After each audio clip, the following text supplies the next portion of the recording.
मेरो नाम शङ्कर प्रसाद शर्मा हो। आज हाम्रो जय नेपाल, म नेपालबाट हो।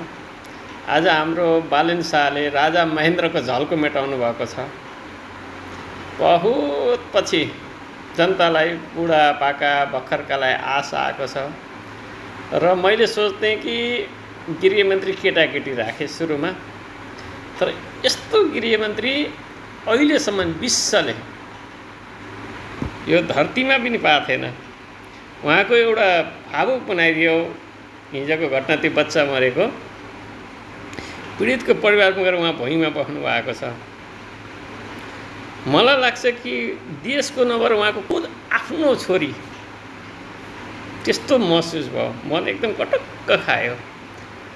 र हामीले जीवनमा कति राजा महाराजाहरूले गर्नुभयो, बालेन शाह जतिको मान्छे हामी विपक्ष हो। बालेन शाहको पक्षमा नि होइन, भोट दिएको पनि होइन, तर एकचोटि हामी काङ्ग्रेस एमाले सोच्ने बेला आछ। हेर्नुहोस्, कार्यकर्ताहरू हामीले बहुत पछि गयो। त्यसको विकल्प पनि थिएन। केपी बाको र शेरबहादुरको विकल्प पनि थिएन। काङ्ग्रेस कम्युनिस्टमा अहिले पनि विकल्प छैन, तिनी बाहेक। गर्नुहुन्छ के बाध्यता थियो। अब हेर्नुहोस्, बालेन शाह आएको छ। हामीले भोटै नदिउँ, तर सही काममा विरोध नगरौँ। हजुर है, सही काममा विरोधै नगरौँ, किनकि देश बन्ने बेला आएको छ। अहिले हामीले बालेन शाहलाई टेक्न दिएनौँ भने हाम्रा नाति पलाती पनि यहाँ टिक्ने छैनन्।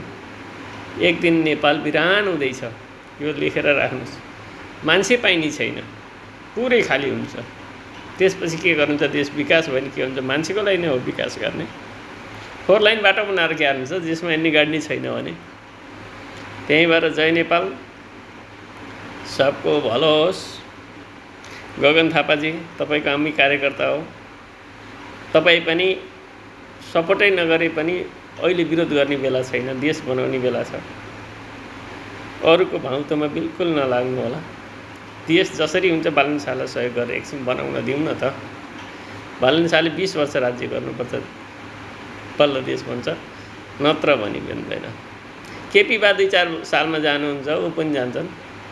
5 वर्ष इन्च अब बाँध्दै बाँध्दैनन्। त्यहीमा पो सरकारी सुविधा बेसरी ल्याएको थियो, पैसा उडाउनु पाएको थियो।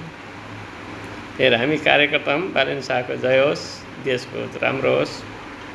बालेन शाहले महेन्द्र राजाको पालाको झल्को मेटाउनु चाहिँ मेटाउनु दिनुहोस्। चाहे कालो चस्मा लगाउनु, चाहे सेतो चस्मा लगाउनु, चाहे कालो बिरालो होस्, चाहे सेतो बिरालो होस्, मुसा मार्नु पर्यो। अस्ति संसदमा मैले त्यो सुनेको कुराले एकदम राम्रो लाग्यो। ठिक छ, जय नेपाल।